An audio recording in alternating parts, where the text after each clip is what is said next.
are conducting a surveillance exercise. This exercise follows one that took place last year. Another colleague as well as myself would have gone to Kansas as well as Puerto Rico. We were exposed to ASF, African Swine Fever. This initiative is in part a collaboration between IICA as well as USDA. The whole purpose is to equip Caribbean as well as Latin American Andean countries our preparedness in response to ASF. So that goes with your proper collection, your proper sampling, and your proper PPE, as in your protective gear, in terms of your surveillance exercise.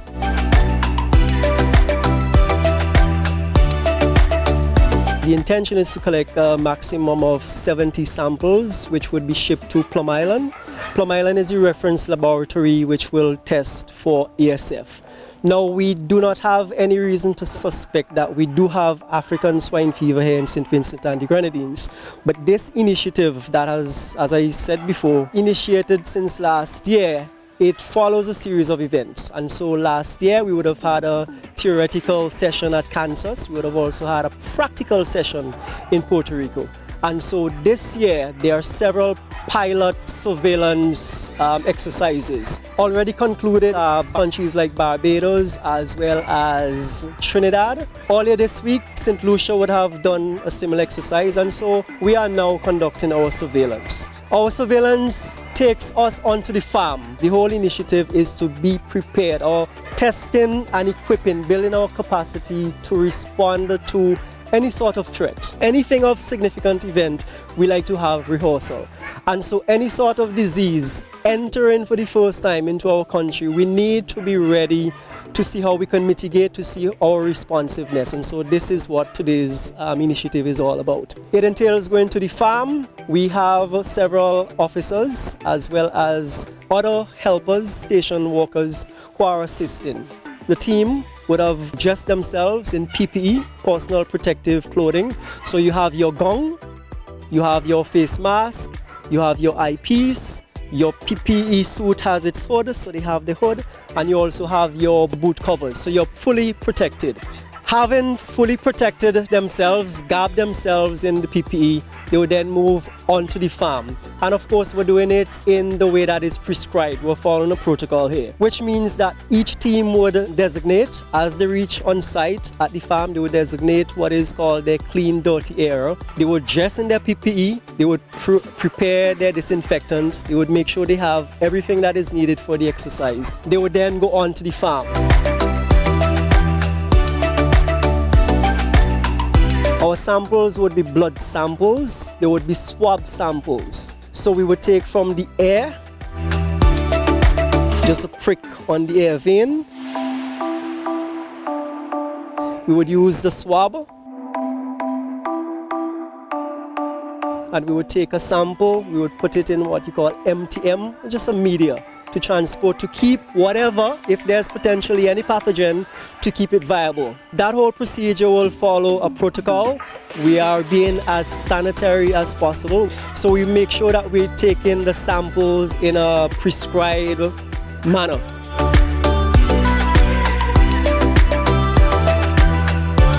After we take our samples, we would exit the farm, and again we would follow protocols in exiting the farm. Where we would have established our clean, dirty area, it means that the farm is considered dirty. Where we parked on the exterior, that would be considered clean. So now we are at that position where we're now exiting the farm. It means now we have to follow a prescribed procedure or protocol where we actually take off now our protective clothing, which is now contaminated because we've been in the farm. Make sure we sanitize everything, we bag everything. We already have our disinfectant prepared. We sanitize everything, down to the kit that we would have taken into to collect our samples.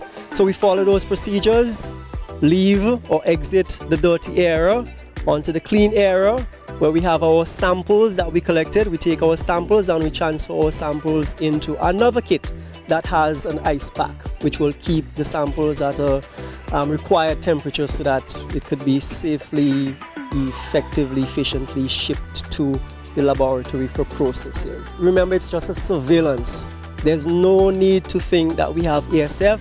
We haven't seen any signs, any symptoms, but we still want to make the best of the opportunity. So hopefully we'll be visiting several other farms, collecting now a good amount of samples that we would take throughout the island, so we got a good spread of sampling. And these samples would then be shipped properly, IATA standard, and send off to Plum Island. Plum Island is the reference laboratory for ASF. They would run the samples and indicate to us whether we have ASF here or not. Confidently, we can say that we don't, but all surveillance exercises are such that you keep screening, you remain vigilant, looking, monitoring, doing your surveillance, be it passive or active, for a different disease. The thing with ASF is that it's not zoonotic, meaning the pig, for example, is infected.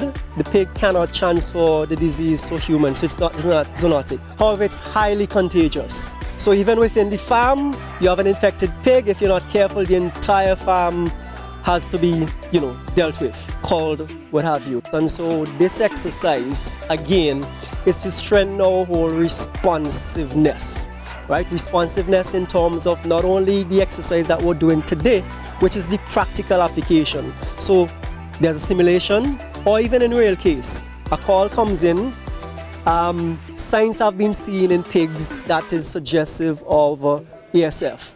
We now are in a better position, having gone through this procedure, and we'll continue the procedure as the months go forward. So we are in a better position now that we're hoping that it doesn't, but we all have to, be practical. ASF, as it stands, is already in the Dominican Republic as well as Haiti. It doesn't take much because we know our islands are porous, as well as we have illicit trade. And so we have commodities, be it persons, be it animals, coming in. And so we have to always be on our guard. Also, regarding ASF, is it can be easily thought to be any other.